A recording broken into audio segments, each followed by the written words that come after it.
아까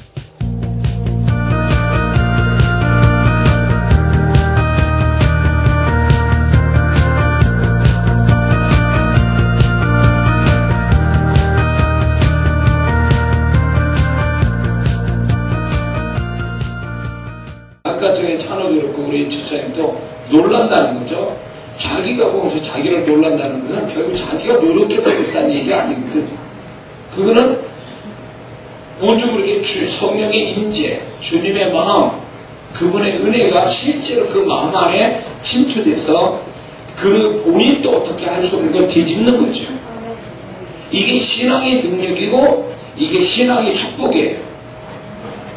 그래서 제가 우리 집사님한테 간증을 부탁한 거는 이 가정이 이렇게 아빠로부터 어떤 그 암, 그걸로 인해서 막 그 주님을 아주 뭐 진짜 전투적으로 찾고 이렇게 하는 가운데 주님 기적을 보는데 그 기적과 함께 또 한 기적은 이 가족들의 마음들이 변화를 받는다는 거예요. 암을 고친, 하나님이 암을 고쳐주신 기적보다 더 큰 기적은 암보다 더 힘든 게 뭐냐면 우리의 내면이 바뀐다는 게 더 힘든 얘기예요. 근데 그거를 제가 이 가족, 우리 집사님부터 이렇게 가족들의 이야기 들을 때 내가 은혜되는 이유는 거기에요. 이 목사인 저도 이렇게 저도 변화되기 쉽잖아요. 성도들이 볼 때는 성도들이 볼 때는 아 목사님이 이렇게 하지만 목사님 내 자신이 나를 돌아볼 때 내가 얼마나 변화됐는가 과거보다. 그러면 사실 목사이기 때문에 저절로 변화되는 건 아니거든요. 목사도 주님의 임재, 주님의 마음이 필요해서 계속 변화되어 가는데 변화되지 않고 계속 목사하면서도 변화되긴커녕 변질되면서 가는 사회자들도 많거든요. 그런데 이 어떤 그 암이 치유되는 것보다 더 놀라운 어떤 치유나 어떤 기적은 그 사람의 내면이 이 180도 달라진다는 거. 그래서 하나님의 찬호가 기도를 자기가 2시간 하는 걸 보면서 자기가 놀랬다는 것은 기도 안 하는 사람이 기도를 그렇게 한다는 게 그거는 분명한 자기 노력과 의지가 아니라 뭔가가 작용하고 있다는 거죠. 그 사람 마음을, 찬호의 마음을 뭔가 흔들고 움직이기 때문에 자기도 모르게 그렇게 됐다는 얘기는 그게 바로 주님이고 임재고 그게 은혜인 거죠. 그리고 그렇게 말씀이 들어가니까 그렇게 역사하는 거죠. 그러므로 우리가 저는 이 가족의 간증을 통해서 또 여러분에게 또 제가 말하고 싶은 건 그거죠. 우리가 어떤 지식이 있고 체험하는 거, 영적 체험하는 거, 그리고 어떤 영적인 어떤 행위가 다른 사람보다 부지런해서 뭔가 열심히 하는 거, 사실 그거는 어떻게 보면 잘하는 거예요. 그러나 그것이 그 사람의 내면의 변화와 같이 안 일어난다면 어쩌면 그건 껍데기에 지나지 않을 수 있고 껍질이 지나지 않다라는 거죠. 그 제자들이 그렇게 예수님께 말씀 듣고 고급적인 어떤 가장 수준 높은 이야기 듣고 능력도 행한 사람이 됐지만 결국 어떻게 됐습니까? 주님의 마음을 받지 못하고 그들이 시간이 가면 갈수록 변질되니까 결국 주님 팔아먹고 주님 앞에서 부인하고 떠나갔잖아요. 그러니까 아무리 제자면 뭐예요? 능력 나오면 뭐예요? 주님으로부터 수준 높은 영적인 지식을 쌓으면 뭐합니까? 내면의 변화가 없이 갔는데. 그래서 우리가 신앙의 능력, 신앙의 축복을 행위에서 찾지 말고 어떤 소유물, 하나님이 축복해서 뭔가 더 소유하는 걸로 찾지 말고 내가 내면에 변화받는 것을 거기다 축복, 그게 가장 큰 축복이라고 여기고 거기에다 포커스를 둬야 되는 거예요. 거기에다가 핵심을, 거기다 중심을 두고 그걸 목표로 신앙생활하는 사람은 절대로 주님이 결코 그 사람을 지나치지 않습니다. 설령 마음의 변화가 그 사람한테 다른 사람한테 표가 나지 않는다 할지라도 본인이 알아요. 내가 바뀌었다는 걸. 그게 하나님 앞에 정말 자랑스럽게 내놓을 수 있는 거고 그거를 하나님이 보시고 나를 판단하시고 그 내면의 변화가 그 사람의 수준이에요. 하나님이 그 사람을 바라보는 어떤 수준의 정도가 내면의 변화라는 거죠. 할렐루야. 그래서 저는 이렇게 오랫동안 같이 저와 같이 함께 있으면서 은혜받고 이렇게 하는 이 가정, 또 이 가정뿐만 아니라 많은 가정들이 있습니다. 그 가정들을 사실은 이제 우리 집사님이 먼저 은혜 받으시고 그다음에 또 아이들이 와서 또 은혜 받고 남편께서 오셔서 또 은혜 받고 그런 걸 보면서 하나님은 한 사람만 은혜 주시는데 그 한 사람 통해서 온 가족을 축복하려고 하는 하나님의 계획이 있다는 것, 또 하나님의 손길이 그렇게 흘러가고 있다는 걸 알게 되거든요. 그래서 내가 만약에 여러분의 가정 속에 내가 먼저 예수 믿고 우리 가정에서 가장 은혜가 좀 있다라면 사명감을 가져야 돼요. 뭘 사명, 어떤 걸 믿어야 되냐면 나로 인해서 우리 가정이 다 변화되고 축복받을 걸 그거를 사명으로 여기고 또 그렇게 해줄 걸 믿고 있어야 된다는 거죠. 할렐루야. 그래서 우리가 가장 하나님이 기뻐하신 건 내가 뭘 했다라는 게 아니라 내가 그분의 손길로 변화됐다, 내면이. 그게 하나님이 가장 듣기 좋아하시는 우리 간증이 될 줄 믿습니다. 그래서 은혜가 되십니까? 네. 그래요. 불 좀 켜줘요.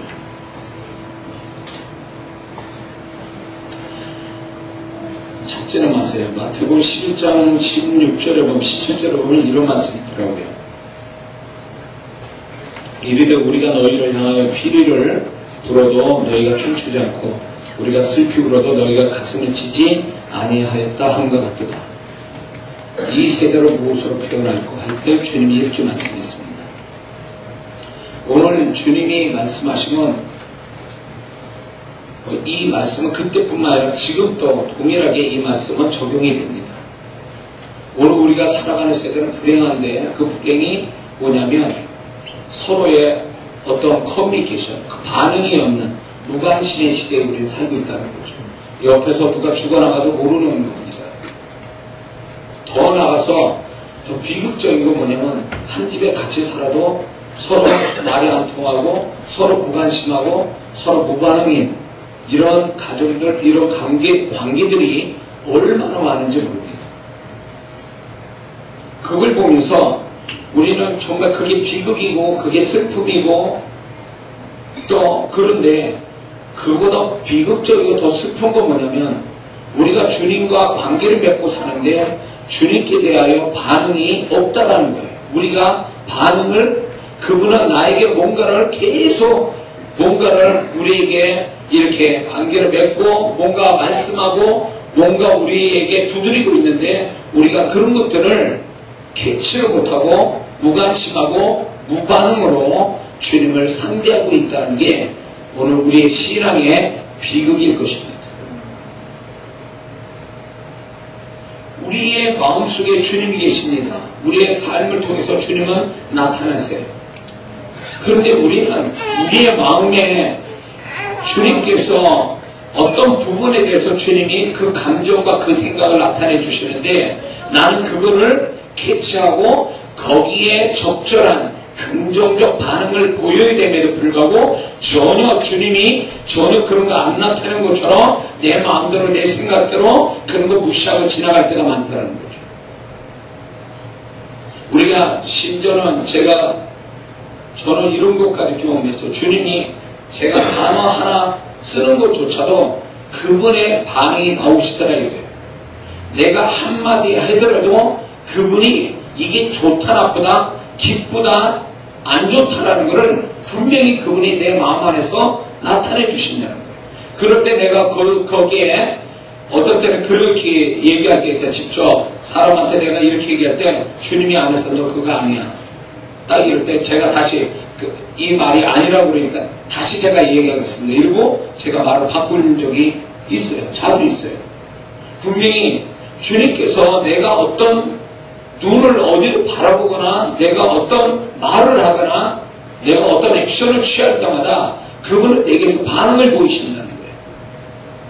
그러면 나도 마땅히 그분의 반응에 나도 반응을 보여드려야 되는 거예요. 그렇게 되어질 때 그 주님과 교통이 되는 거고 그 교통이 비로소 될 때 공감이 되는 거예요. 그분과 함께 공감이 이루어지는 거예요. 그리고 그분의 것을 내가 그분의 것을 공유하게 되는 그런 축복을 만난다는 거죠. 근데 많은 그리스도인들이 주님이 함께 산다는 걸 아예 믿질 않아요. 아예 그거 인식 안 해요. 오로지 내 삶에, 내 마음 안에는, 내 삶에는 나만 있지 주님이 계신다는 얘기 안 해요. 그런 얘기 안 합니다. 내가 어떤 것을 말하거나 내가 어떤 행동을 할 때 반드시 주님이 어떤 메시지든 어떤 반응을 보일 때 저는 그렇게 묻고 싶어요. 그렇게 하는 사람한테 주님은 어떻게 생각하고 어떤 반응을 보이는가, 그걸 묻고 싶은 거예요. 그러면 그런 얘기를 하면, 그런 질문을 하면 이상하게 쳐다보는 거죠, 저를. 뭐 그런 얘기를 다 하냐고. 네? 그게 옳고 그르냐, 이게 논리적이냐 아니냐, 합리적이냐 아니냐, 이거를 그걸 가지고 얘기를 해야 되는데 갑자기 그거에 대해서 주님은 어떻게 생각하십니까? 주님은 지금 어떤 반응을 보이고 계십니까? 이렇게 묻느냐며, 그렇게 물으면요 당황해버려요. 마땅한 얘기예요. 왜냐면 우리는 주님과 함께 살고 주님과 소통돼서 그분과 공유하고 공감돼서 그분과 연합되어 살아가는 것이 우리 신앙의 목표인데, 주님을 빼버리고 내가 얼마나 착하고 내가 얼마나 논리적이고 내가 얼마나 똑똑하고 얼마나 내가 선한 생각을 가지고 하느냐, 이거에 초점을 둔다면 그 사람은 주님 없이 사는 거죠. 주님은 뭐예요? 그러면 그 사람 안에, 그 사람 마음 안에 주님을 보고 그 삶에 같이 계시는 주님은 뭔가 말해. 그거는 결국 주님을 나보다 더 우습게 여기는 거예요. 나보다 못한 존재로 여기는 거예요. 자, 우리가 살아가는데 내 아랫사람도요, 내가 아무리 윗사람과 아랫사람 내가 대할 때도 조심스러운 거예요. 왜? 그 사람이 기분 나빠할까봐. 혹시 아랫사람이 내가 이렇게 하는 것에 기분 나쁠까봐 조심스럽게 얘기하고, 내가 이렇게 할 때 저 아랫사람이 어떻게 반응 나올까, 이걸 생각하면서 말을 하는 것이 예의고 인격인데, 하물며 주님, 나보다 더 귀하신 주님 앞에 내가 내 삶을 다 알고 계시고 나와 같이 모든 걸 나누는 주님 앞에 왜 우리는 그분을 의식하면서 그분의 어떤 그 반응에 대해서 우리는 왜 무관심하냐, 그거죠. 그러니까 나는 주님을 찬양합니다, 주님을 높입니다. 어떻게 보면 그 말은 진짜 심하게 말하면 헛소리 하는 거예요. 왜? 자기 안에, 자기 삶 속에 같이 반응을 보이시는, 내 모든 것에 반응을 즉각 보이시는 그분에 대해서 왜 거기에는 내가 합당한 반응을 안 보여주냐 말이죠. 그러니까 주님과 소통이 안 되는 거예요. 이런 사람이 기도를 하다 보니까 자기 혼자 독백하는 거죠. 뭔가 통하는 맛이 있어야지.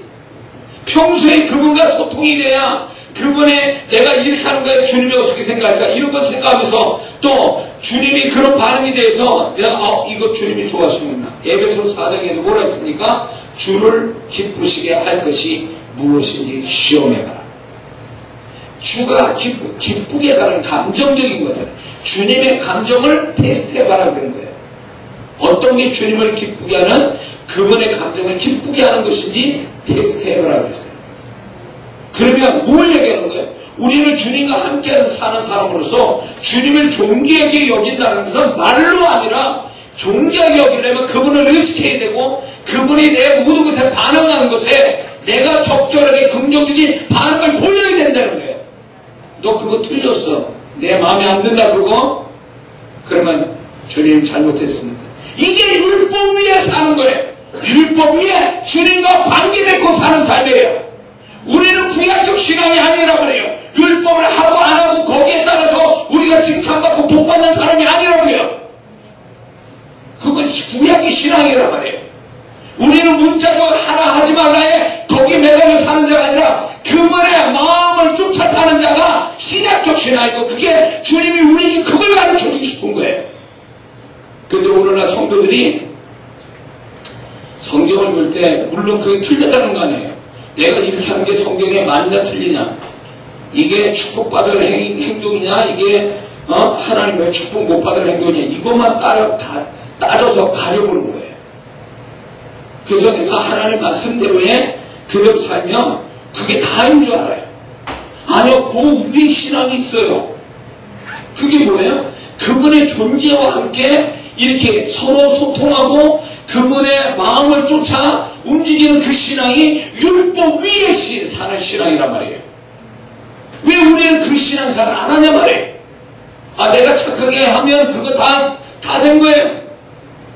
내가 지금, 자, 이런 게 있습니다. 우리가 악한 거 아니에요. 교회 다니고 선함 속에서 살아갑니다. 그런데 주님이 내 선한 모든 곳에서 주님이 또 그걸 가려내시는 거예요.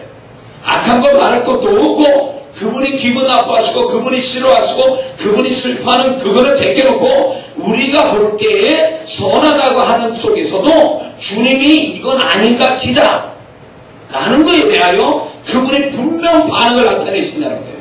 그러면 그게 악한 거 아닐지라도 주님의 마음을 불편하게 하고 주님이 싫어하고 주님이 그건 아니다 그럴 때 바로 그걸 바꿀 수 있는 그런 태도가 주님과 깊은 관계를 맺고 사는 신앙이라는 거예요. 그런 일상의 삶에 죄도 아니고 그런 어떤 일상적 삶에 그분이 나를 어떻게 이거에 대해서 어떤 반응을 보이는지 그걸 민감하게 알아채서 거기에 따라 이걸 주님이 기뻐하신다면 이걸 원한다면 그걸 주야장창 그거를 하는 내가 설령 내가 그게 잘못된 것도 아니고 이게 문제가 있는 것도 아닌데도 불구하고 주님이 아니라고 그러면 그거를 걷어낼 수도 있는 그런 순종하는 그 태도가 주님과 함께 사는 신앙이에요. 율법과 함께 사는 신앙이 아니라 주님과 실제 존재하시는 그분과 함께 사는 신앙이에요. 우리는 신앙생활을 한다고 그러지만 신앙생활이 살아계신 주님과의 관계, 정말 인격적 관계를 생생하게 경험하고 느끼면서 살아가는 게 이게 신앙생활이란 말이에요. 근데 우리는 그분의 존재를 못 느껴요. 응? 여기 우리 집사님도 간증했지만 내가 어떤 행위, 영적 체험이 중요한 게 아니라 그분의 존재를 느끼는 거죠. 그분의 마음을 읽어내는 거예요. 그분이 내가 하는 거에 대한 그분의 반응을 내가 아는 거예요. 그게 중요한 거예요. 그분이 피리를 부를 때 내가 춤을 출 줄 알아야 되는 거예요. 같이 이렇게 맞아 돌아가는 게 있어야 된다는 거예요. 어? 그분이 애국할 때 내가 가슴을 칠 줄 아는 이게 뭔가 맞아 떨어지는 게 있어야 된다는 거죠. 그 신앙이 오늘날 너무 필요한 거예요. 주님은 너무 이걸 강조하고 계시는 거예요. 응? 주님과 상관없는 신앙생활을 하는 사람들이 얼마나 많은지 몰라요. 그래서 주님을 잊어버려. 주님을 무시하고 자기도 본의 아니게 주님을 무시하고 주님을 잊어버리고 사는 거예요. 주님을 버린 자들이에요. 이게 신종 구약이 없는 죄예요. 이게 주님을 인정하지도 않고 주님을 느끼지 않고 주님을 무시하고 주님을 이렇게 무관심하는 그 자체가 어떻게 보면 이거는 구약이 없는 죄악이란 말이에요. 예를 들어서 사람이 우리 집에 왔어요. 손님이. 근데 그 사람이 왔는데 눈에 보이는데도 없는 듯하게 무시한단 말이에요. 말도 안 걸어. 있어도 누가 하나 말 거는 사람 없어. 투명인간 취급받아. 투명인간으로 본단 말이에요.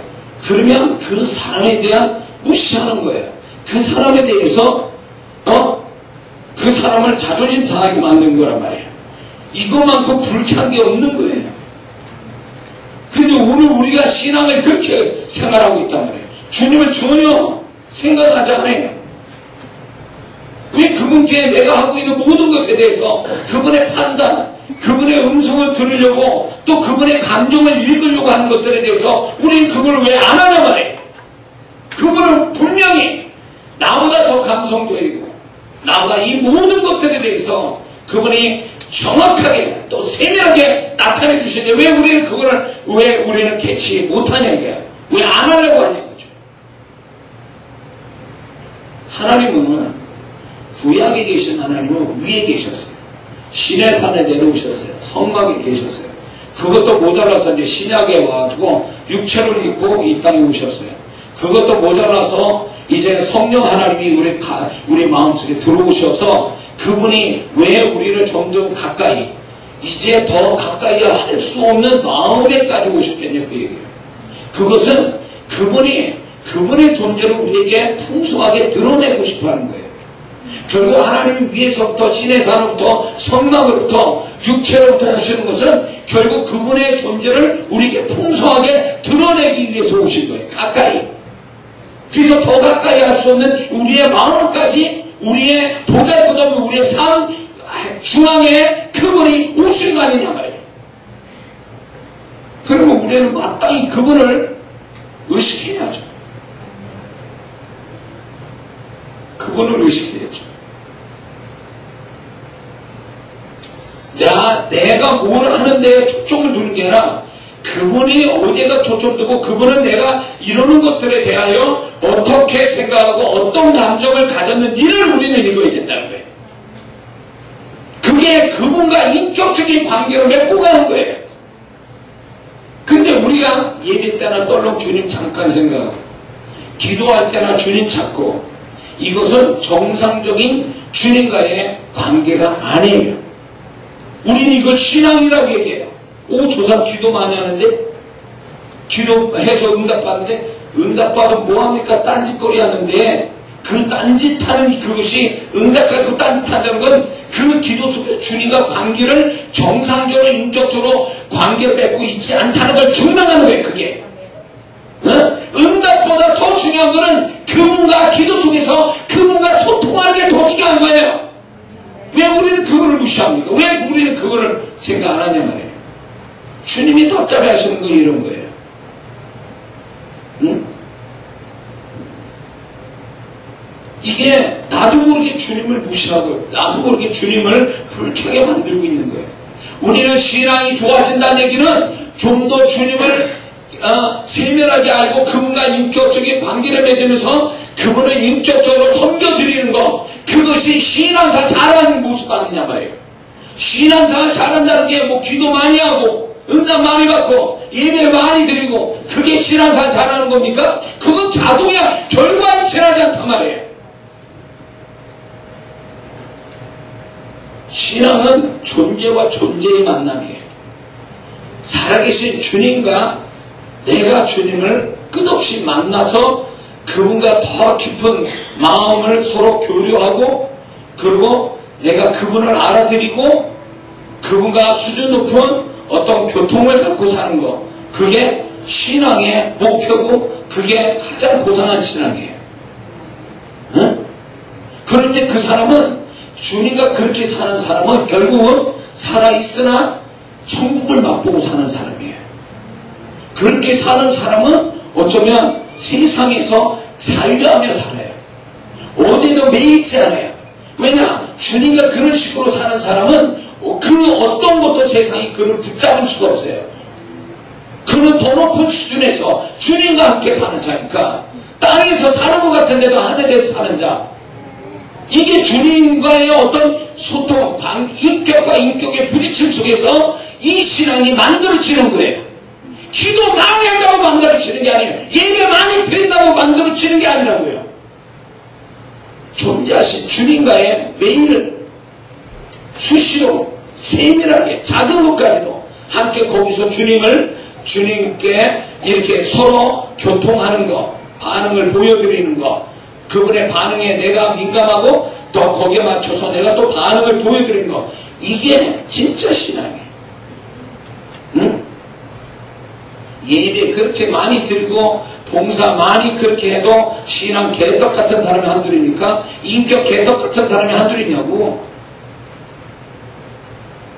뭐의 문제예요? 주님을 만나본 적이 없는 사람들이에요. 행위로 치우친 신앙이에요. 그 신앙은 언제가 굳어납니다.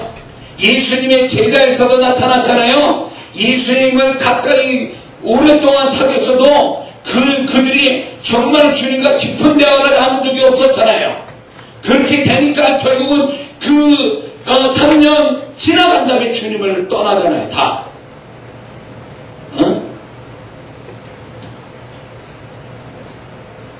이런 게 있어요. 우리가 먹고 사는 것 때문에, 아니면 당장 눈앞에 있는 어떤 나의 문제 때문에 주님을 놓쳐요. 주님을 생각 안 하고 삽니다.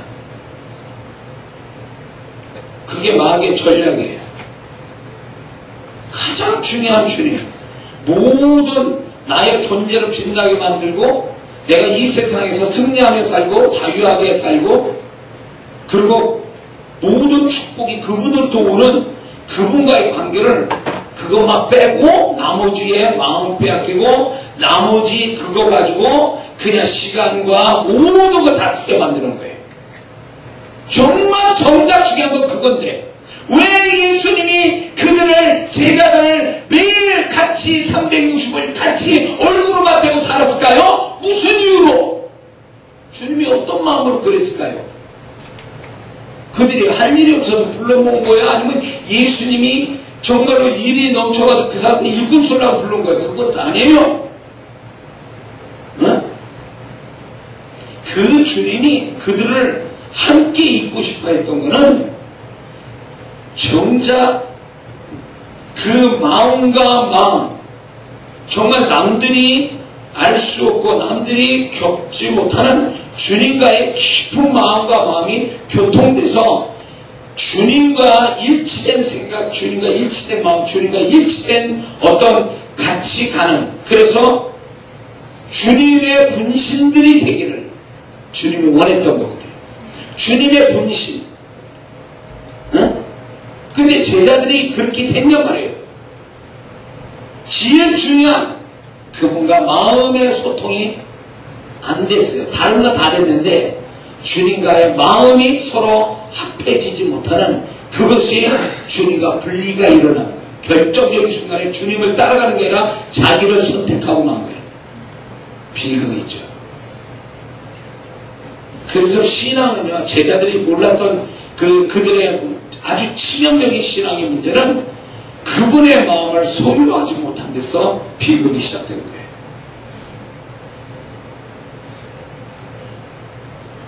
왜 사랑하는 사람이 같이 살려고 하려고 합니까? 서로 마음에 더 하나를 확인하고 또 하나 되기 위해서 같이 사는 거잖아요. 한 공간 안에.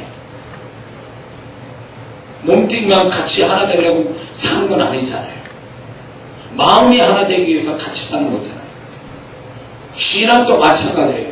우리가 교회 생활하고 이런 것들이 다 보면은 주님과 연합되기 위해서 우리는 그렇게 하는 거예요. 연합, 그분과 연합. 연합이 되려면 그분과 소통이 먼저 와야 돼. 소통이 되려면 그분을 의식하고 살아야 돼. 그리고 그분을 읽어야 돼. 어? 내 감정, 내 생각이 중요한 게 아니라 그분의 생각, 그분의 감정을 읽는 사람이 돼야 돼요. 그걸 읽는 사람. 그게 신앙의 시작이에요. 그게 살아있는 신앙의 시작이고, 그렇게 주님과 소통한다면 그 사람이 기도하지 않아도 주님의 것이 저절로 그 사람 안에 들어가서 역사한다는 거예요. 그러니까 놀라는 거야, 자기가. 내가 언제 이런 사람 됐지? 주님의 것이 그냥 그저 들어가서 흘러 들어가니까. 모세가 하나님과 대면하여 소통하고 나니까 그가 내려갔을 때 하나님, 자기도 모르는 하나님의 영광이 빛으로 그 얼굴에 빛났다는 말이죠. 모세가 그걸 구한 거예요? 아니잖아요. 모세가 율법을 행한 거예요? 하나님 앞에? 아니잖아요. 그분과 소통하고 그분의 존재와 존재의 만남이 있을 때 자기도 모르는 그분의 것이 여기로 들어온 거잖아요. 이게 신앙이란 말이에요. 이게 노력해서 행위로 뭔가를 얻어내는 게 아니라 그분과의 만남을 통해서 나도 모르게 그분처럼 되어버리는 거예요. 그분의 것이 내 안에 들어서 나도 그분처럼 되어버리는 거예요. 그래서 우리는 행위에다 초점을 줄 게 아니라 영적 행위 속에 계시는 주님을 만나는 데다 초점을 내야 돼요. 우리는 그분을 만나야 돼요. 예수 안 믿는 사람이 예수 믿겠어 구원을 받기 위해서 주님 만나는 것만이 다가 아니에요. 우리는 구원받은 다음에 죽는 날까지 그분을 수도 없이 만나야 돼. 왜? 그분을 안 만나면 나는 빈틈이 생겨서 나도 언제나 나도 나자빠질 그 가능성은 얼마든지 있을까. 제자들이 그랬다면 우리는 더 말할 것도 없는 거예요. 응? 내 노력으로 뭘 얻어내는 거야. 신앙이라는 게 불교처럼 내 노력해서 뭔가를 얻어내는 게 아니라 내가 그분과 존재와 만남을 통해서 그 만남의 축복으로 내게 그분의 것을 주시는 거예요. 그래서 그분의 것이 내 안에서 작동해서 나는 그분이 내 마음을 지배할 때 나는 끌려가다시피 하는 그게 진짜 신앙의 능력이고 축복이죠. 있습니까?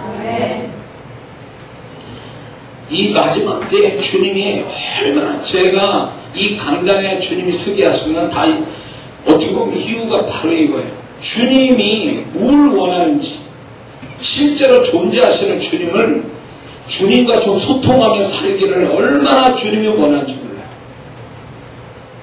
근데 주님과 소통하는 사람이 얼마나 되는지 주님을 얘기해 보세요. 그러면요 말 못해요. 자기를 얘기하려면 잘 얘기해요.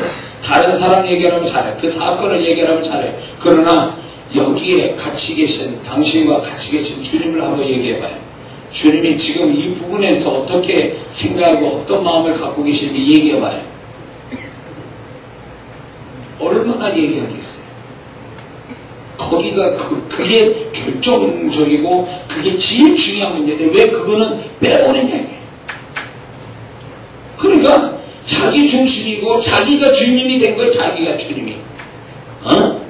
내가 뭘 하면 주님이 나를 모든 걸 다 지지해 줘야 되고 그리고 내가 주님은 내 종이로 여기는 거예요.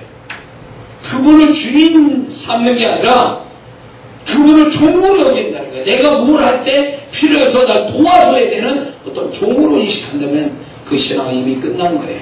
그 사람은 그렇게 백날 신앙생활 해봐요. 부도 나는 거, 그 신앙 넘어지는 건 하루면 돼요.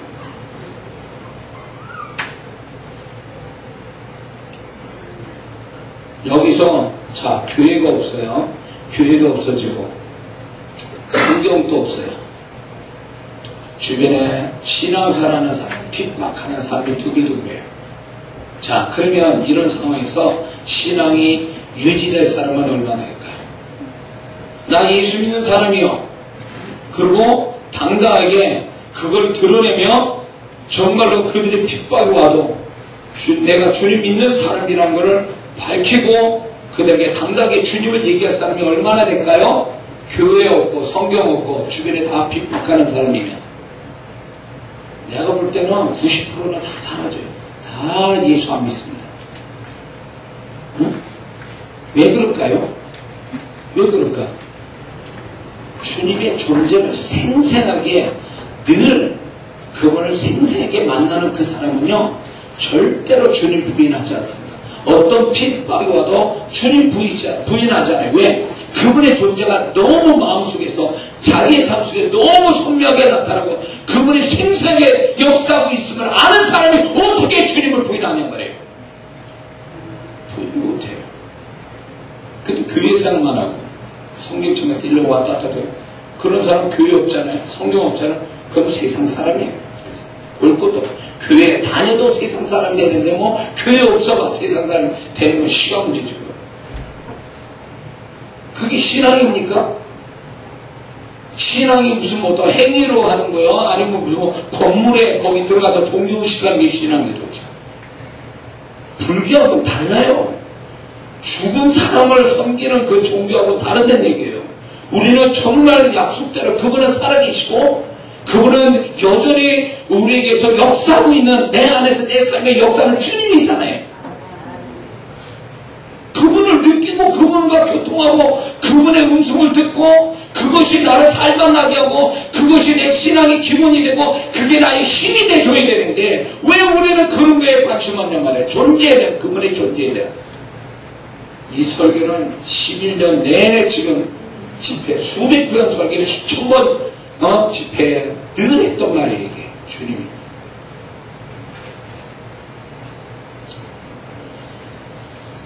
결국 제자들은 주님과 하나 되지 못하고 주님의 마음을 받지 못하고 그러다 보니까 결국 주님과 진정한 소통이 없는 그것이 결국 비극을 만든 거예요. 우리는 그렇게 돼서는 안 됩니다. 그래서 이런 것도 있더라고요. 물론 우리가 마음이 세상에 빼앗기고 또 마음이 죄가 있고 상처가 많고 이런 사람들 있잖아요. 주님과 교통이 안 돼요. 그리고 거기에다가 악한 영이 무감각하게 하는 분리의 영으로 역사해서 주님과 이 소통이 안 되는 사람이 있어요. 그런 사람들은 반드시 그 내면을 정리시켜야 돼, 자기 스스로. 그리고 마지막 그 악한 영을 내어 쫓을 때 주님과 아주 세밀하게 교통이 이루어지는 신앙이 시작됩니다. 그러면 어떤 결과가 오셨어요? 주님과 늘 이렇게 소통하는 사람이 되면은 그전에는 막 주님께 물어보고 확인받고 주님의 반응을 통해서 움직였는데 그게 너무 익숙해지기 시작하면요, 저절로 알게 돼요. 주님의 반응이 저절로 와. 내가 생각만 해도 말만 해도 벌써 그분이 딱 반응을 벌써 보이고 그 반응 자체가 나를 통제하고 절제시켜요. 이거 굉장한 얘기예요. 그러니까 말씀이 나를 지배해서 말씀대로 나를 말씀대로 가게 하는 것도 있지만 그 위에 존재하신 주님이 그 존재의 능력으로 나를 통제하고 지도하고 인도한다, 그 얘기예요. 그러면 그때는 이렇게 이거 내가 하는 게 아니고 주님이 직접 나를 지금 내 마음을 만지고 나를 이끌고 있습니다. 지금 이러는 건 내가 아니요 주님입니다. 이렇게 말할 수 있어야 돼요. 이거는 내가 아니요 주님입니다. 이렇게 되어지는 건 내가 하는 게 아니고 주님이 그렇게 하시는 거예요. 구약에 왜 하나님의 말씀을 자꾸 강론하고 서로 말씀을 기억하게 하고 암송하게 하는 줄 아세요? 말씀이 그 마음에 지배되게 하시기 위해서. 그래서 말씀이 지배된 구약 성도들이 뭔가 어떤 작업을 할 때, 어떤 움직임이 있을 때 말씀이 저절로 떠오르고, 내가 뭔가를 할 때 말씀이 그거를 통제하고 절제시키고, 뭔가를 안 하려고 그러면 말씀이 딱 들어와가지고 말씀이 나를 그거 하게끔 밀어제키고, 이게 구약의 신앙이에요. 말씀에 지배받아서 말씀에 의해서 통제되고 진행되게 하는, 이게 구약적 신앙이에요.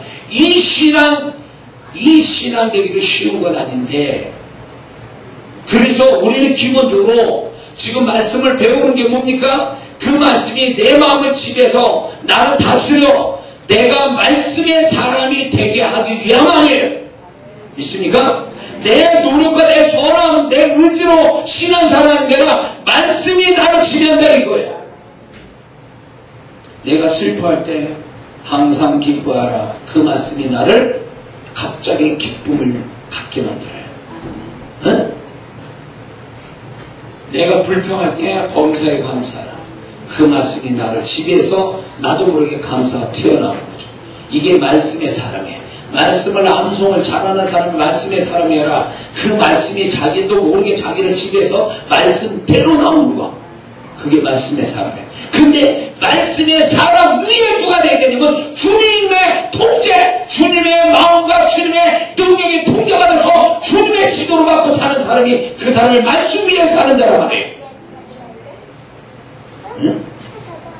실제 존재하신 그분을 느끼며 그분의 위험 앞에 그분의 마음에 잡혀서 그분의 마음에 지배받아서 내가 하고 있는 것들이 내가 아니요 그분의 마음이 나를 이끌어서 나를 이렇게 만들고 있다고. 그게 진짜 간증이, 그게 주님을 높이는 거예요. 주님이 영광 받으신 건 주님이 하신 일을 우리가 정말 그걸 감사하기 위해서 주님이 이렇게 하셨습니다라고 말하는 것이 주님께 영광이 되는 거예요. 내가 뭘 했다가 아니고.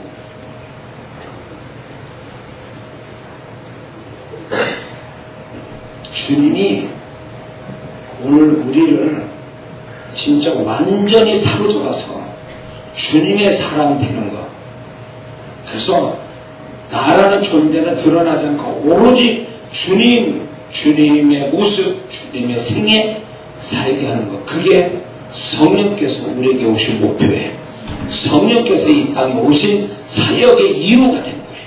성령께서 우리를 은사 주고 성령의 능력으로 죽은 데서 버떡버떡 살리는 그 성령의 능력 위에 그 성령님의 능력은 바로 주님과 연합되어 주님께 지배받고 주님 것이 저절로 드러나게 하는, 그래서 나는 없고 오직 그리스도의 모습 모습과 그리스도의 생명만 나타나는 것, 아버지가 볼 때 나는 없고 주님만 보이게 하는 것, 그게 성령님이 이 땅에서 사역하시는 가장 큰 능력이라는 거예요.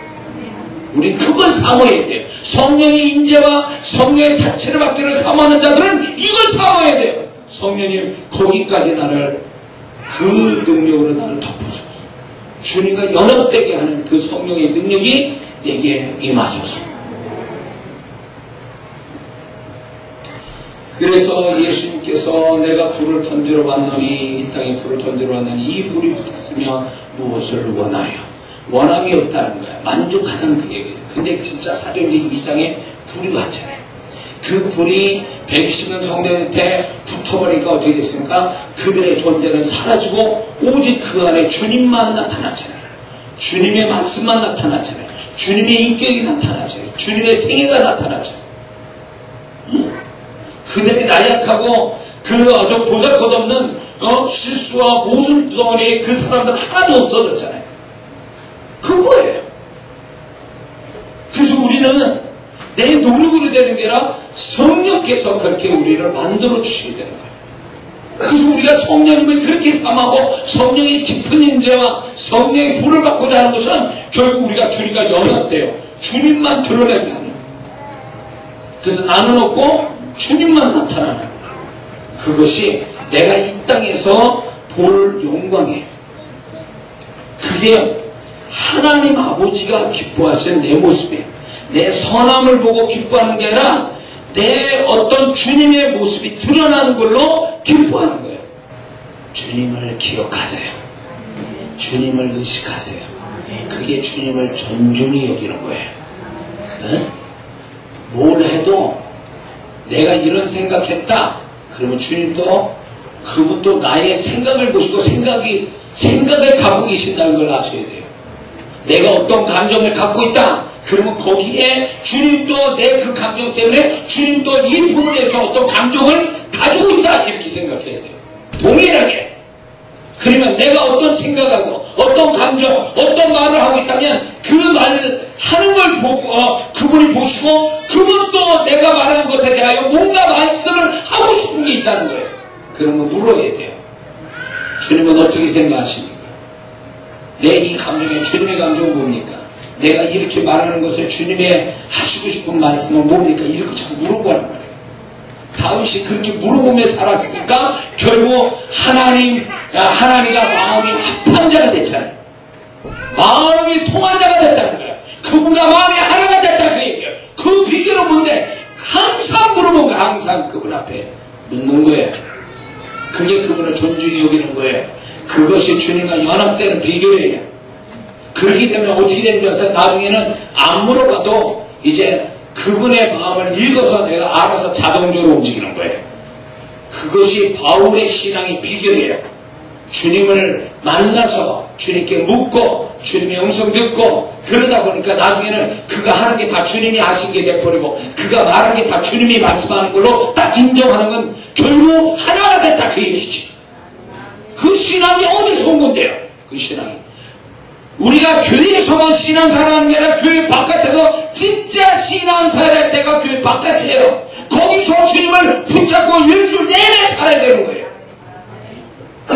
근데 교회에서만 잠깐 주님 느끼고 주님 생각하고 교회 바깥에 나오면 그 많은 시간에 주님 없이 자기 혼자 사는 그 신앙이 얼마나 가겠냐 그게 세상과 죄악에서 마귀 앞에서 얼마나 이기는 신앙 되겠냐 말이에요.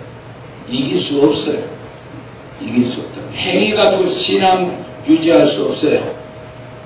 지식 가지고 신앙 유지 못합니다.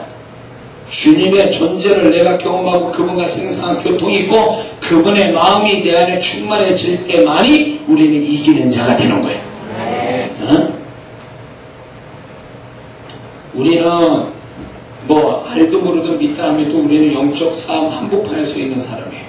세상과 죄와 마귀와 우리는 이 영적인 싸움을 벌리고 사는 사람이에요. 근데 워낙 패배하고 살다 보니까 내가 지고 사는지도 모르고 사는 사람들이 한둘이 아니에요. 이긴다라는 게 결국 뭘 얘기하냐면 잘 들으세요. 내가 신앙의 영적 싸움에서 이겼다 라는 그 말은 이런 거예요.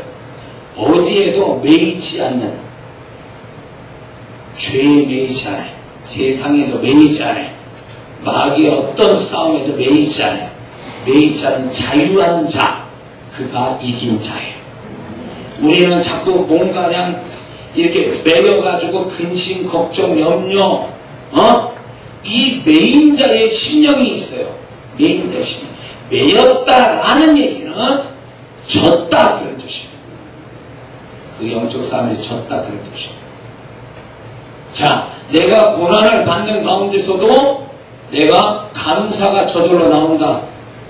이게 이긴 자예요, 진 자예요? 이긴 자예요. 그런데 내가 문제가 여러 가지 많은 데서 원망하고 불평한다. 이건 진 자예요, 이긴 자예요? 진 자예요. 뻔한 거예요. 그러면 여러분들이 하루의 삶에 몇 번 이기고 몇 번 졌습니까? 여러분의 입술과 여러분의 생각과 여러분의 감정이 내가 졌는지 이겼는지를 가려내 준다는 거예요.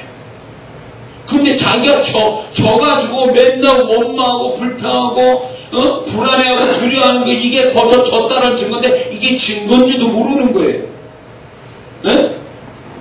이게 신앙사는 이렇게 하는 줄 알아. 어디 성경에 그런 거 구절이 어디 있어요 도대체?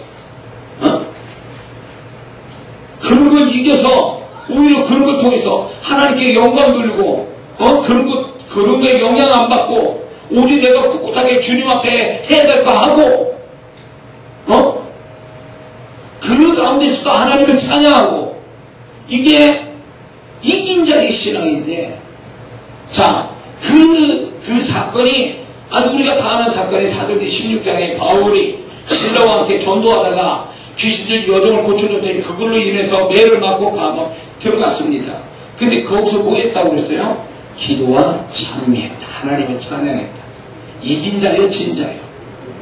물리적으로는 진자인데 영적으로는 이긴 자란 말이에요. 이기니까 기적이 나타나지 않는 말이에요. 이기니까. 아멘. 이긴 자에게만 하나님의 약속이 성취되고 이긴 자에게만 하나님이 축복 따르는 거예요. 아멘. 진 자에게는 위로밖에 없어. 축복은 없어요. 위로밖에 없다고. 응? 이 신앙이 어디에서 왔게요? 성경 공부로? 예배 드리는 걸로? 아니요. 바울과 신라가 그런 신앙은 그 주님을 깊이 만나고 교통하는 데서 이 신앙이 나오지, 어떤 성경 지식, 어떤 예배, 이걸로 오는 게 아니란 말이에요. 다윗이 나의 하나님 이라는 단어를 많이 쓰는데, 나의 하나님, 나의 힘내신 여호와요, 이렇게 자기 하나님이라고, 조상의 하나님이 아니고 나의 개인적인 하나님이라고 이렇게 말하는 건 결국 뭐냐면 개인적으로 그분을 만났기 때문에 이 말을 하는 거예요. 개인적으로 늘 그분을 만났기 때문에 이 말을 하는데, 그 개인적으로 만난 그 하나님이 결국 그는 다윗의 모든 것에 이긴 자가 된 거예요. 응?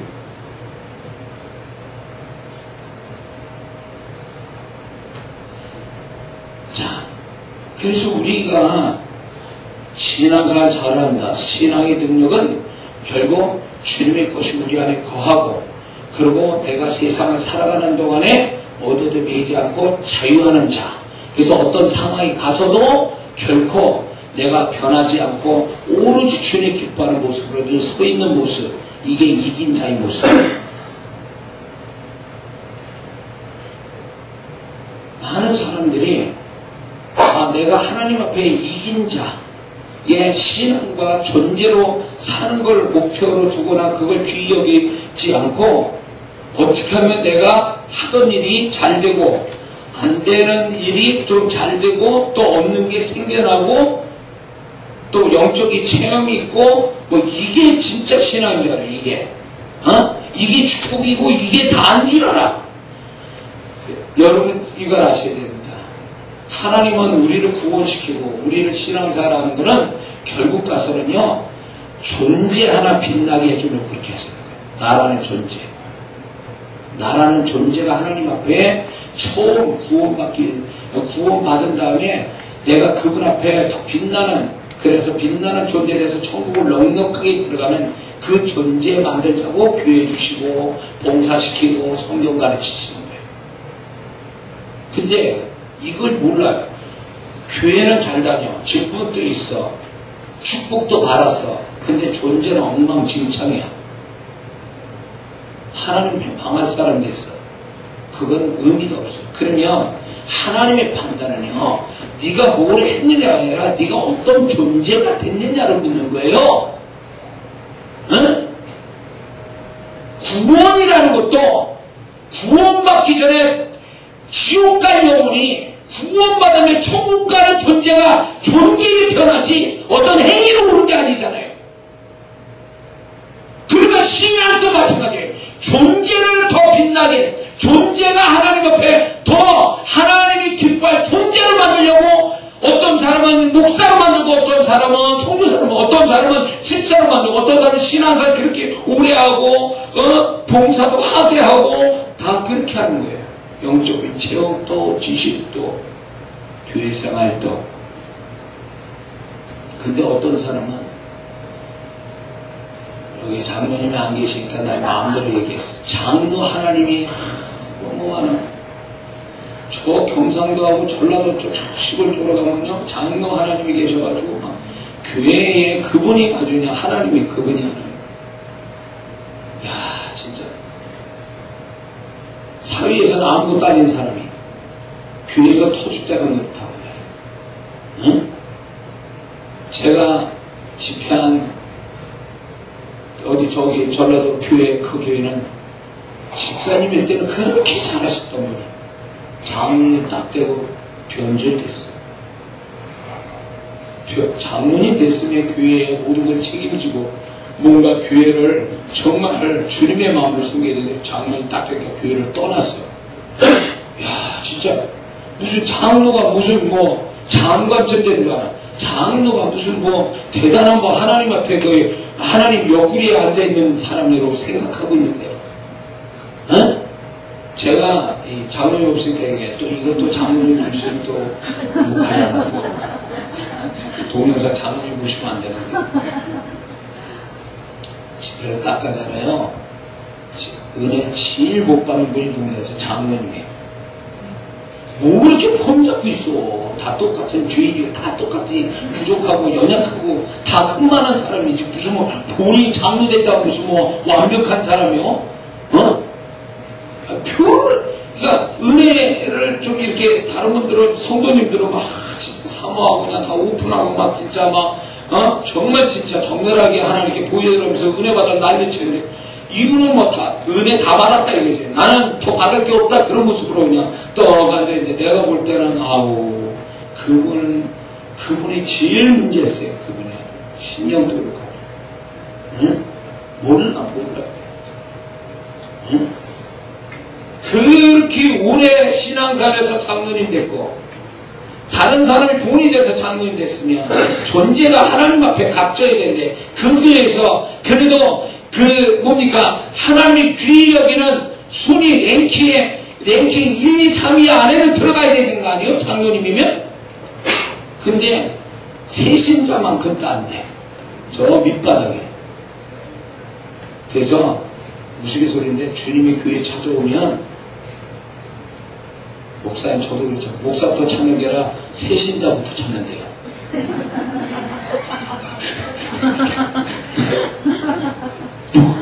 예수님이 교회 오셨는데 지금 만나고 싶은 사람이 이제 교회 신앙생활 막 열심히 하는 세신자부터 주님이 찾고 싶더라는 거죠. 어? 그리고 저 장로님하고 목사님은 저 밑에 갔어요. 예. 이렇게 되면 안 되는 거잖아요. 응? 존재값이 신앙생활 하면 할수록 존재값이 높아야지. 응? 이걸 아셔야 돼요. 내가 뭐가 됐다, 뭘 했다. 이거하고 나라는 존재하고 이끌시키지 마세요. 이 꼴이 아니에요. 이 꼴. 똑같지 않다 그 얘기예요. 주님은 나라는 존재와 내가 하는 일을 따로 분리해서 보세요. 그래서 잘 들으세요. 나라는 존재가 하나님 옆에 정말 기쁘고 귀한 존재로 여겨짐을 받으면 내가 하는 일이 가치가 있고 하는 일이 하나님 앞에 상급받는 거예요. 그게 그 다음에 근데 나라는 존재가 하나님께 웃음당하고 별것도 아닌 사람 되면 또 하나님을 화나게 만드는 존재면 그 사람 하는 일은 없는 걸로 치신다는 거예요. 아세요? 그게 하나님의 생각이에요. 그래서 많은 사람이 개떡같이 신앙생활 뭔가 자기가 직분도 있고 뭐가 열심히 이렇게 해가지고 뭐 다른 사람 하지 못하는 신앙생활 이렇게 봉사하고 이런 거에 대해서 그게 훈장처럼 얘기를 했는데 존재가 그것만큼 안 되면 그것도 하나님께 상을 못 받아요. 제가 그걸 항상 얘기하는 게 가인과 그 제사, 재물, 아벨과 그 재물. 가인의 재물, 아벨의 소유격으로 쓰지 않고 가인과 그 재물, 아벨과 그 재물. 그건 뭐예요? 이거를요, 이거를요, 그 재물만 보는 게 아니라 그 존재도 보고 그 존재와 재물을 각각 분리해서 보신다는 뜻이에요. 가인에 속한 재물로 보고 아벨에 속한 재물로 이렇게 안 보고 각각 하나로 보신다는 거예요. 이 너무 중요한 얘기예요. 그래서 제가 목사고 지금 여러분에게 은혜 끼치고 저를 통해서 주님이 계시와 능력이 저기에서 나가지만 내가 이렇게 하는 것만큼의 내 존재가 거기에 못 미치면 나는 허무한 짓 하는 거예요. 이건 상이 안 돼요. 그래서 두려운 거예요. 두려운 거예요. 세월이 갈수록 내가 주님 앞에 귀한 일을 할수록 더 두려운 건 뭔지 아세요? 내가 그것만큼의 존재가 되어지지 않는 게 두려운 거예요. 이거는 주님으로부터 받은 거예요, 제가. 그래서 제가 집회를 할 때마다 저보다 더 훌륭한 내면을 가지고 하나님 앞에 서 있는 영혼들이 있어요.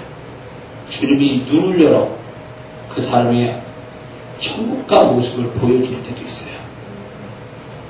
그러면 차라리 나는 저 정도가 되는 게 낫겠다 이럴 때가 많아요. 나는 저분만큼의 영혼의 상태가 그럴까? 라는 이런 의문이 들 때가 있어요. 그분은 앉아서 은혜 받는 별별 없는 집사지만 나는 사람이 주목받고 많은 사람들이 날 찾고 기도받기 원하는 목사지만 내가 저분의 영혼만큼 저분의 존재 하나님이 바라보시는 그 존재의 그거 모습 그거 나도 가지고 있을까? 라고 의문이 돼요. 그게 주님이 항상 자극을 주시고 도전 주세요. 그런 성도를 꼭 만나게 해서 너 잘난 척 하지 마라. 너 지금 이렇게 하는 것이 내가 능력 주고 은혜 줘서 이렇게 하지만 네가 존재가 그렇게 안 된다면 너는 이 모든 것이 너한테는 상이 되지 않을 수도 있다. 아주 그분이 무섭게 말씀. 안 한 걸로 내가 도무지 너희를 모르겠다. 불법을 행하는 자들아 에게서 사라져라. 그게 불법이 뭔데? 불법은 죄잖아요.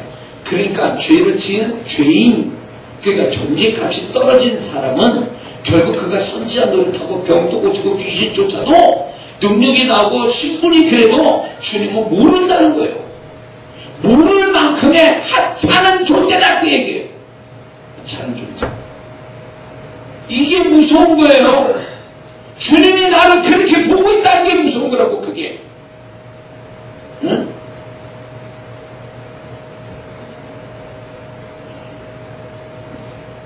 지금 그래서 우리는 신앙생활을 하는데 누구 보여주기 위해서 할 게 아니라 내 영혼 하나님 앞에 그래도 천국 그래도 넉넉하게 들어가고 상 받을 존재가 되기 위해서 우리는 열심히 기도하고 예배 드리는 거예요. 그걸 통해서 내 영혼, 내 나라는 존재가 하나님 앞에 그 존재값이 높아지는 그 목표로 우리는 열심히 지금 신앙생활을 하는 거예요. 오늘 여기도 마찬가지예요. 여기 참여해서 하는 이 모든 것들이 다 내 영혼 빛나는 그 전보다 더 수준 있는 그분이 보실 때 더 존귀한 그런 사람 되자고 우리는 지금 또 열심히 여기에 참석해서 은혜 받는 거예요. 믿습니까? 응? 교회 일 못해도 좋아요.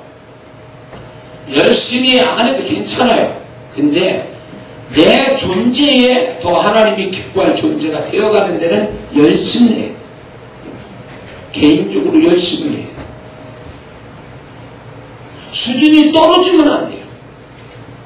하나님이 그가 고난을 받고 어려움을 처할 때 그 사람은 그걸 벗어나게 하고 축복을 주시기 위해서 뭐 하시는 줄 아세요? 떨어진 그의 존재값을 올리는 것부터 시작해요. 너 과거에 죄 있지? 그거 회개하라. 네 마음에 상처 있지? 내가 치유해 줄게. 네 부정적 마음 있지? 내가 그거 고쳐줄게. 그리고 내 것이 너 안에 들어가서 살게 하라. 이 작업, 이게 뭔데요? 결국 그 사람의 존재값을 높이는 거예요. 존재값을 높인 다음에 그 존재값이 높아진 것만큼 그 사람을 축복하시는 거예요. 그거 없이 하나님 축복이 오진 않아요. 그래서 이런 게 있습니다.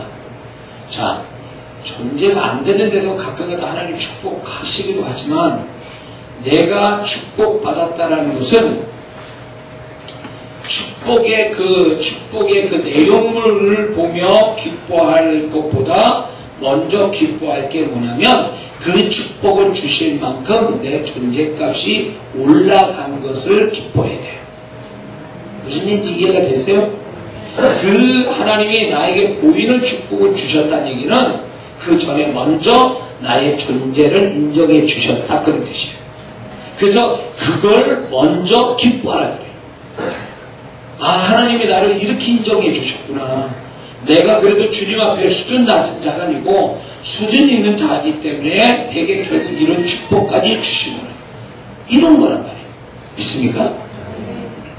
우리 정 집사님, 남편 우리 최 집사님이 대장암으로 고생하실 때 폐로, 간으로 막 저리면서 정말 다른 사람은 벌써 이 세상 사람이 아닐 텐데 지금도 오늘 참석해서 은혜 받으시는 제 집사님 계시는데 그 기적 같은 그 축복이 왔다는 얘기는 뭘 의미하냐면 제 집사님의 존재를 하나님이 귀히 여기고 축복하셨다 그런 뜻이에요.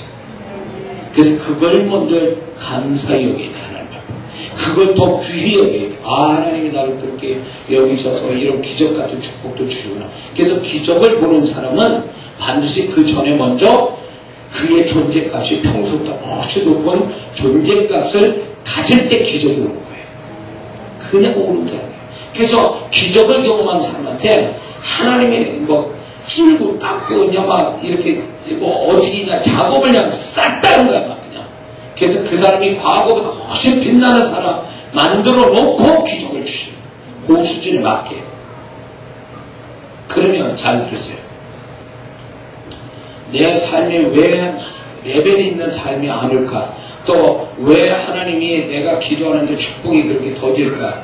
왜 나는 이 부분이 고난이 안 끝나고 나는 왜 계속 이런 어려움이 계속 있을까? 왜 나는 이런 축복이 와야 되는데 안 올까에 그 정답은 내가 그만큼의 하나님 바라시는 존재의 모습을 안 갖고 있기 때문에 그게 아직 안 오는 거예요. 만약에 그 축복이 그 고난이 끝났다는 얘기는 그 축복이 왔고 고난이 끝났다는 얘기는 먼저 하나님이 그의 존재를 하나님이 바라시는 존재로 만들어 놓으셨다 그런 말하고 같아요. 무슨 말 이해가 되세요? 그러니까 하나님의 관심은 어디 있어요? 뭐에 더 중요하게 여기는 게 존재, 그 사람의 존재. 그래서 하나님이 그 사람을 축복할 때에 먼저 뭐부터합니까? 그 사람 마음과 삶의 모든 하나님 보시기에 합당한 거 다 지저분한 거 다 잘라버리고 없애버리고 회개시키고 막 속을 다 뒤집어놓고 막 이렇게 하는 것들, 그리고 하나님과 초점하는 삶의 패턴을 딱 만들고 나서 축복하잖아요. 지저분한 상태에서 축복한 적은 없다고요. 그 귀신은 그렇게 할 줄 몰라도 하나님 그렇게 안 하세요. 인격적인 분이기 때문에. 요행 바라지 마세요. 그런 사람 가끔가다 여기 오거든요. 띠일렁 만원 헌금하고 큰 축복 바라고 무슨 점쟁이 귀신에 꼭 쳐가듯이 그 헌금 들는 거 뭔 소리 하나 이렇게 듣는 사람도 있어요. 팽간해봐야 그게 응답이 오나. 그 사람 돈만 버리는 거요. 응? 하나님이 무슨 귀신인 줄 아세요? 요령으로 옵니까?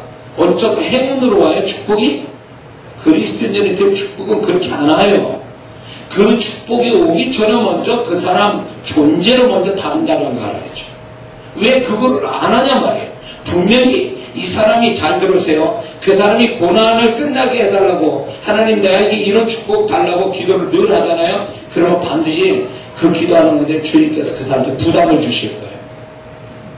아 이건 내가 하나님께 이걸 잘못하고 있죠. 아 이게 뭐가 문제야 막 이런 식으로 뭔가 그 사람이 다른 그전하고 좀 다른 수준 있는 생각, 어떤 마음, 감정, 어떤 이런 것들이 오와요. 그러면 그게 응답으로 가는 시작이에요. 근데 예를 들어서 예수 믿는 사람이 술집 돌아다니고 세상 사람과 노래방 다니고 별짓 다 하고 있어. 그래서 고난받고 어려움을 겪고 하나님 그런 가운데도 기도해요. 기도는 하겠죠. 할 수 있지. 근데 세상 사람같이 실컷 그렇게 살면서 하나님 이거 축복했어요. 저거 해결했어요. 그러면 퍽이나 해결해주고 축복할 것 같습니까? 절대 안 그래요. 축복받으려면 먼저 하나님이 기뻐할 수 없는 거 다 먼저 그것부터 해결해야지. 하나님이 이미 다 알고 있는데 어떻게 그렇게 할 수 있어요? 하나님을 몰라도 너무 몰라. 무슨 교회 다녀서 축복받는 게 무슨 요령 펴가지고 적당한 방법을 찾아가지고 만들어낸 줄 알아. 그건 몰라도 한참 모르는 거예요. 인격적인 관계가 안 된 사람이 그 사람은요. 하나님을 몰라도 한참 모르는 사람이 있죠. 그렇게 신앙생활하니까 되는 것도 없고 재미도 없고 뭔가 축복도 없고 괜히 교회 가서 시간만 때우는 것 같고 그렇게 되는 거예요. 하나님이 그런 신앙 요구하는 게 아니에요. 응?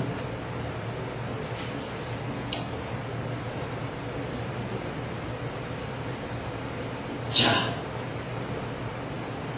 저는 이 여름 집회 설교를 마지막에 주님이 무슨 말씀을 하고 싶어 하실까?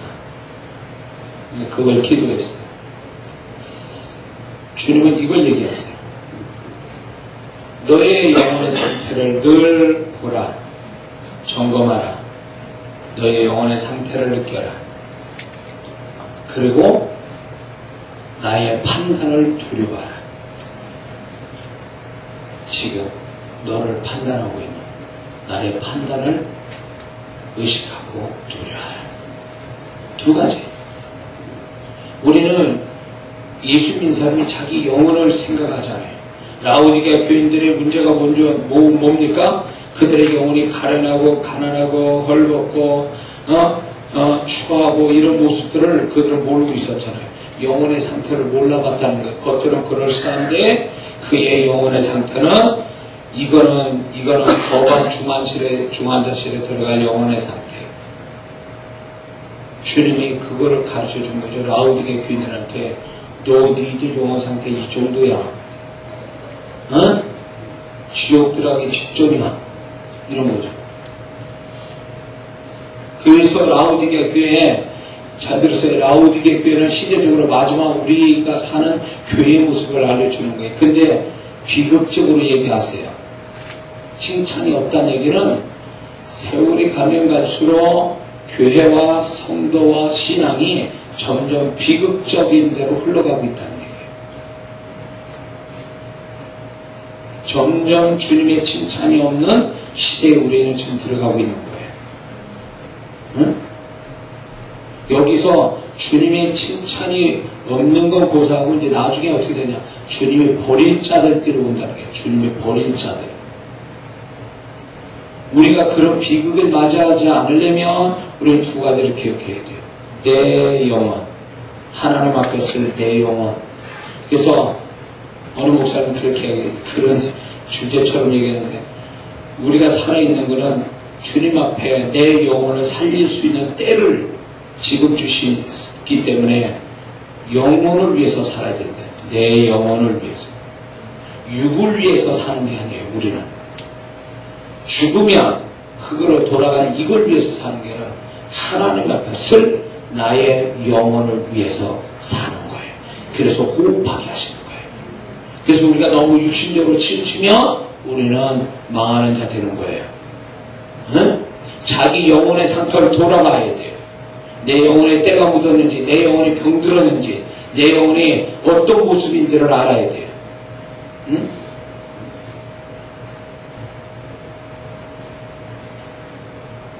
그거를 잘 감각이 없다면, 자, 말씀 볼 때 어떤 느낌이 옵니까? 교회 예배 드리러 갈 때 어떤 마음입니까? 기도할 때 처음 오는 느낌이 어떤 겁니까? 요걸 통해서 그 사람의 영혼의 상태를 이렇게 판단할 수 있어요. 그리고 그 사람의 마음의 상태가 어떠한지, 어떤 걸 더 좋아하는지, 그걸 보면 그 사람의 영혼의 상태를 알 수 있어요. 자기도 충분히 자기의 영혼의 상태를 읽어낼 수 있는 방법은 얼마든지 있어요. 더 깊이 들어가면 자기 영혼을 정말로 저같이 자기 영혼을 이제 세밀하게 이렇게 알 수도 있어요. 그러면 이건 뭐 영의 깊은 얘기지만 내가 지금 이렇게 알고 있는 것, 내가 말하는 거 다른 얘기예요. 내 영이. 성령을 통해서 내 영이 무슨 말을 하는지, 어떤 상태인지, 어떤 상태로 있는지 기도하는 가운데 성령의 도움을 받으면 그걸 보게 하고 느끼게 하세요.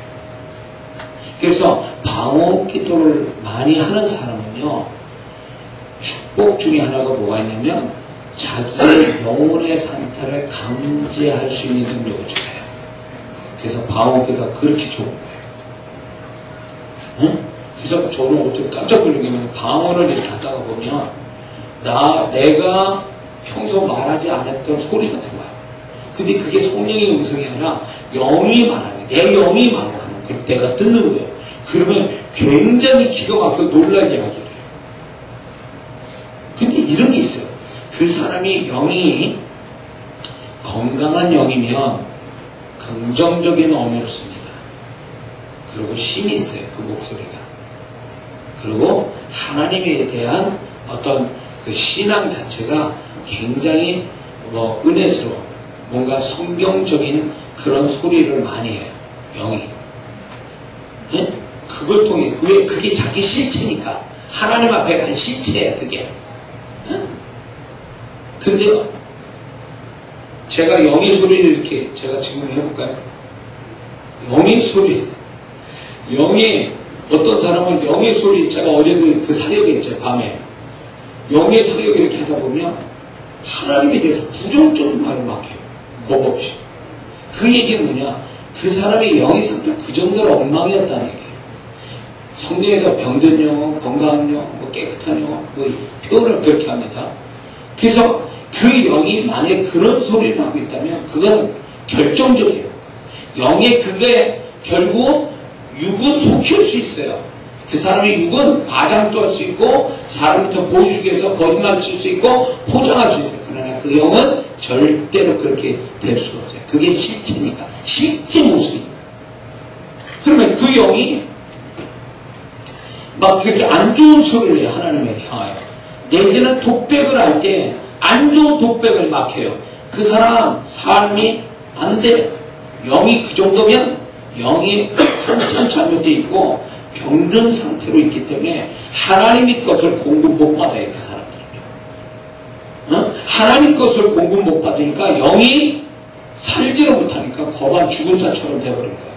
병든 영혼이 되니까 그 사람은 뭘 가지고 움직이냐면 타락한 혼을 가지고 움직여요.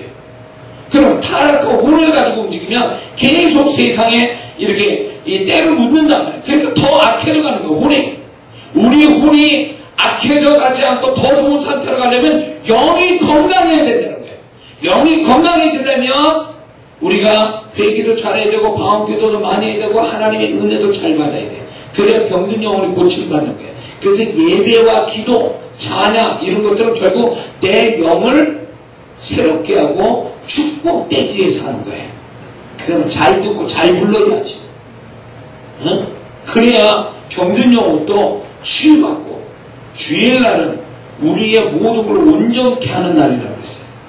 그래서 주일날 특별히 또 주일날 하나님이 정하신 그날에 예배 잘 드리고 기도 잘하고 찬양 잘하면 그 사람 영혼이 설사 세상에서 병들고 막 상처받고 막 그래도 그 주일을 예배 가운데 잘 드리고 해서 영이 고침받아서 온전해지는 거예요.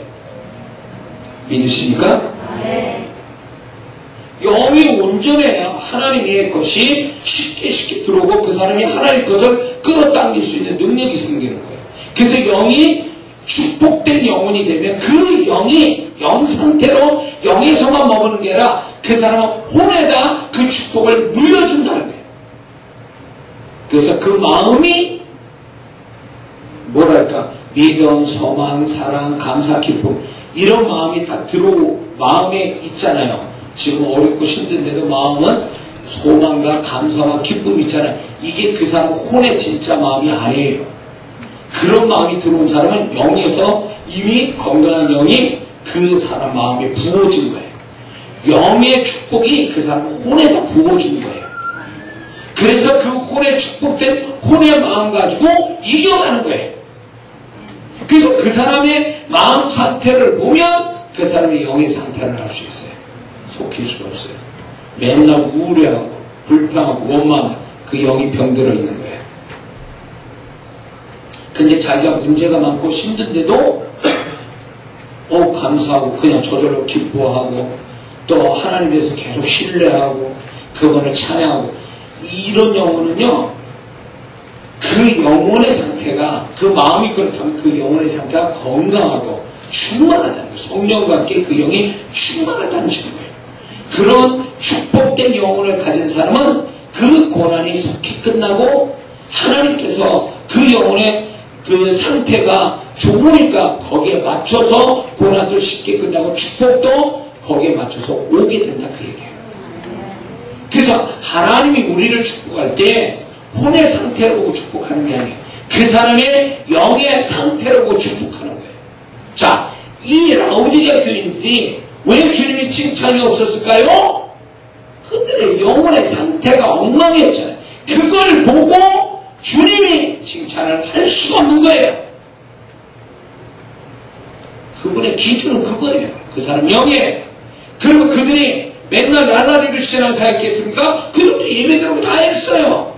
왜 그건 칭찬 안 합니까? 주님의 칭찬의 기준이 그게 아니라는 거예요. 주님의 칭찬의 기준은 그 사람의 영의 상태.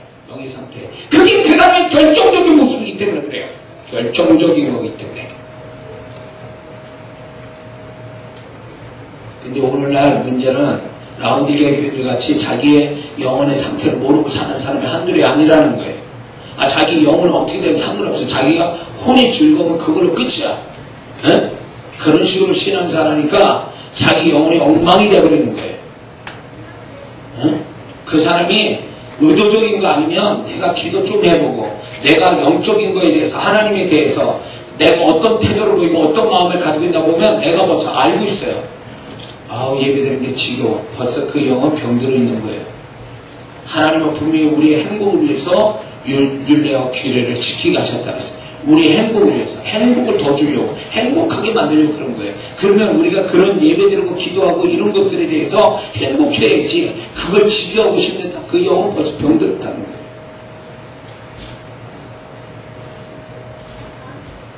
집회를 제가 이제 그렇게 많이 하는 가운데 첫날하고 끝날이 달라. 이렇게 집회를 하다 보면 첫날 참석한 사람은 끝까지 해서 끝날까지 되잖아요. 그 첫날은 힘들어 죽으려고 그래 막. 힘들어하고 지루하더라고. 근데 이게 계속 영에 부어지고 기도하고 임재가 오고 영의 말씀이 들어가 막 이러보니까 끝날 쯤 되면요 너무 행복해요. 뭐 행복할 게 없어. 피곤하고 힘들지 사실은. 근데 영은 행복해요. 왜 그런지 아세요? 그 사람이 영이 이제 건강한 상태로 가니까 하나님 것을 접촉하는 그 자체를 행복해하는 거예요. 즐거워하는 거예요. 이게 그런 게 온다면 그 사람은 영이 그만큼 온전해지고 축복받았다 증거예요. 그래서 저도 사실은 이 집회하는 이유 중에 내 영혼이 하나님 앞에 온전히 지기 위해서도 집회해요. 왜냐면 내가 이 집회함으로 인해서 나도 영이 고침받고 또 다시 한번 성령과 함께 내 영이 충만해지는 걸 경험하기 때문에 나 자신의 축복을 위해서라도 해요. 그리고 저는 그런 거를 너무 많이 봤어요. 영혼이 변화되는 거. 3박 4일, 2박 4일 만에 그 영혼들이 변화되는 걸 많이 봤기 때문에 그게 중요해요. 영이 바뀌어야 돼. 그 사람 영혼의 상태가 바뀌어야 돼. 응? 그래서 주님은 거기에서 기준을 두고 칭찬도 주시고 또 책망도 하시고 이렇게 합니다. 자, 그 다음에 우리가 알아야 될 거 주님의 판단이 항상 주님은 나를 판단하고 계셔요. 그들이 라우디게 교인들이 이미 그런 신앙의 상태를 이미 판단을 내렸잖아요. 벌써 죽어서 판단하신 게 아니라 이미 살아있는 그 순간에 판단을 다 하고 계셨다. 우리는 이게 있어요. 주님이 이런 생각해요. 주님이 아무것도 나에 대해서 뭐 이렇게 결정을 내리지 않고 그냥 다 좋다 이렇게 할 거라고 생각해요. 아니요. 주님은요 지금 다 판단을 계시고 위험하다 그러면 경고하시고 잘하고 있다면 칭찬 주시고 그건 무슨 얘기인 줄 아세요? 어떤 경고하고 칭찬 주신다는 건 결국 주님이 지금 판단을 내리고 있었다 그런 뜻이에요. 주님이 지금 판단하고 계신다 그런 뜻이에요. 그래서 우리가 신앙생활 이렇게 하다 보면 주님께서 나를 판단하시는 것을 뭐 책망으로 하든 칭찬으로 하든 그게 내 마음과 내 삶에서 그대로 드러나요. 그래서 내가 뭔가 하나님 앞에 잘못돼서 책망을 받게 되면 마음에서 벌써 이게 주님에 대한 두려움이 와요. 저의 현상이에요. 주님에 대한 두려움이 와요. 전에는 그냥 따뜻하고 정말 주님을 생각하면 저 기쁨이 오는데 어느 순간에 주님에 대한 두려움을 확 오면 뭔가 주님이 나한테 경고하는 것 같은 느낌이에요. 그러면 주님께 물어야 됩니다. 그리고 또 이런 것도 있어요. 환경 가운데 이렇게 주님이 어떤 나를 판단하고 있다는 증거를 보여주실 때가 있어요. 사건이나 사람이나 어떤 말이나 이런 것들이 내가 널 이렇게 판단하고 있어. 이런 것들이 있어요. 무섭습니다. 그렇기 때문에 그걸 보면서 또 이런 게 있어요. 내가 착각할 때 있어. 나는 이제 하나님이 이제 이거에 대해서 주님이 이제 고만하라는 거 내가 고집해서 막 이렇게 하고 그래가지고 내가 스스로 좀 고생하고 있구나 막 이럴 때가 있어요. 막 혼자 착각에 빠져가지고 잘못된 생각할 때 주님께서 딱 그 환경 가운데서 어떤 사람 말이나 어떤 사건이나 그런 걸 통해서 아니야 나는 널 여전히 지지하고 널 도와주고 있어. 넌 지금 잘하고 있는 거야. 응? 사람들이 너에 대해서 그거에 대해서 이렇게 저렇게 얘기해도 너 귀담아 듣지 마라. 내가 그렇게 생각한다면 그게 정답이라는 거예요. 응? 그래서 그걸로 위로 삼고 그걸로 감격할 때가 많아요. 제가 그래도 어느 순간에는 또 반대적 현상이 오는 거죠. 주님이 잘 들으세요. 주님과 교통이 있고 주님의 사랑을 받고 주님을 사랑하는 사람한테는 아주 세밀하게 다루신다는 걸 알아야 돼요. 세밀하게 그분이 간섭하고 세밀한 판단이 있다는 걸 아셔야 돼요. 그냥 대충 넘어가는 법이 없어요. 그래서 오히려 주님을 알아가면 갈수록 우리는 더 조심하게 되고 주님의 또 세밀하게 나를 판단하시는 것에 대해서 우리는 그걸 알아야 될 필요가 있는 거예요. 어린 신앙 때는 주님과 소통하고 이런 것이 큰 거, 굵직굵직하고 큰 거에서만 발견되고 느끼지만 이제 신앙이 어느 정도 주님과 소통이 좀 어느 정도 되고 신앙 연조도 되고 이렇게 어느 정도 주님과 깊은 이야기를 나누고 뭔가 나눌 수 있는 사람 되잖아요. 그러면 주님이 점점 디테일하게 들어갑니다. 그래서 조그만 것까지도 주님의 판단이 나와요. 그거를 귀찮아하거나 구속받는다 생각하지 말고 그거 내가 주님과 이런 모든 걸 주님과 맞춰가는 데 있어서 주님께서 나를 이렇게 나를 가르치고 계시구나. 이렇게 생각해야 된다는 거죠. 무슨 말이 이해가 되십니까? 나 혼자 사는 게 아니에요. 그분과 함께 살고 있는 거예요. 근데 그분은 너무 우리를 쳐다보고 아무 생각 없이 나를 쳐다보고 그냥 계시는 게 아니라 그분이 나를 다 판단하고 계시고 좋다 나쁘다를 다 표현하고 있다는 거예요. 그걸 감지하고 있어야 된다는 거예요. 그래서 거기에 맞춰서 그분이 그 기뻐한다면 열심히 하고 그거 해야 돼요. 더 열심히 해야 돼요.